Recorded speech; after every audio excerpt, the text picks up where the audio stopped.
Without wasting your time, we are going to share top 5 best guitar amp under 500. The number 5 on the list is Vox electric guitar. When it all started to get a bit more serious than playing at the local youth club, this look was our first bass amp. Only it was the full-size T60 version that stood as tall as me. Well, almost. This one is a modest 24 by 11 by 21 inches and weighs 18 pounds. So, this amp really is the past deciding to reappear here in the future. The design is great. Vox always manages to exude that look, and it has hardly changed over the years. There is something reassuring about that. It is a 25-watt piggyback amp rather than a stack as some describe it. The amp sits on the aluminum tubing, which surrounds the speaker cabinet. This design was always an absolute nightmare before. Whereas it would swing about on its axis, now it is clearly fixed securely. It does only have one channel, though, so that does limit some occupations. But then this isn't really an amp to be taking out for some street performances. Driving out what is an adequate sound is the 10-inch speaker. The number 4 on the list is Roland BC. It is designed so that it will be able to be used at home or in a live environment. It measures 20.47 by 13.39 by 20.08 inches and weighs 32 pounds. Not really what you would call a heavyweight, and it is convenient for carrying around. This is a member of the Cube family of amps. It has a 12-inch speaker in an open back design. The cabinet itself has a good build quality and is quite sturdy. There are some interesting sound features provided by Roland that have been given the dreaded vintage label. A digital solid-state amp can never sound like a vintage amp. I don't know why manufacturers insist on telling us they can. There are some selections of famous amps which may go reasonably close to sounding like them. There are also plenty of sound options with the controls. The USB will let you record straight to your computer. There is a 3-band EQ and a master volume, as well as a built-in reverb. The foot switch will give you an extra bite if needed. There is a power selection option of between half a watt to 30 watts. This will ensure you don't lose the sound at quieter volumes. The number 3 on the list is Line 6 75-watt modeling guitar. This is a one-channel 75-watt amp with an interesting speaker design. There is a 12-inch main speaker plus 2 drivers for the high frequencies and 2 more for the mid frequencies. That seems to lend itself more to a speaker to be used at parties or other gatherings rather than a guitar amp.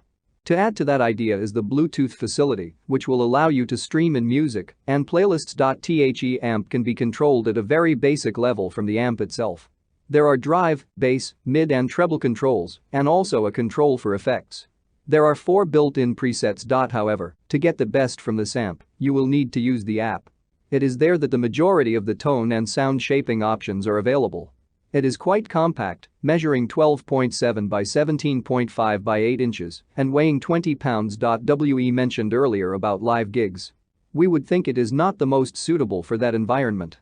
The speaker configuration is unlikely to support higher volumes for one thing. Secondly, the 75-watt rating is very optimistic, to say the least, in our view. The number 2 on the list is Fender Mustang. The build quality is okay, no problems there. It is made of wood. We are not certain where it is made. That seems to be hidden in the vaults of Area 51. It isn't that important anyway. This is a 25-watt combo with an 8-inch speaker. It has a color display on the control panel. The panel also features the controls for gain and volume, treble, and bass. And there is also a master volume.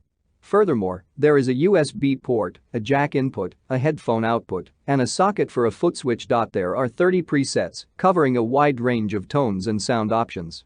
Those are the good things. Some nice features. So why do we say we are not impressed? Let us be clear. If this is a first amp for a starter to play around with in the bedroom, then it is fine. But we don't go along with this Fender idea of cheap amps, and we might also say guitars just to let people have them. The number 1 on the list is Yamaha. This is a 20-watt amp with just one channel. It has 2 3-inch speakers. Built in are some very nice effects to allow a lot of options for sound modeling. To begin with, there are emulations for 15 different tube amps and also 3 bass amps. There are also 3 mix settings. Tones may be individually adjusted using a 3-band EQ. Added to the sound creation options are reverb and echo and a chorus, flanger, and phaser. This gives you a wide variety of sound creation for just about every style of music. Yamaha's own circuitry designs, VCM, ensure that sounds will be authentic. There are 5 settings to store your favorite sounds that you can engage immediately with a push of a button. The amp includes Cubase A1 software for recording. The build is different as well. You don't often find an amp and speaker with a metal casing. But that makes it tough and able to travel anywhere safely and without fear of damage. It operates either by mains supply or batteries. You will get about 6 hours of playing time from one charge on the rechargeable battery.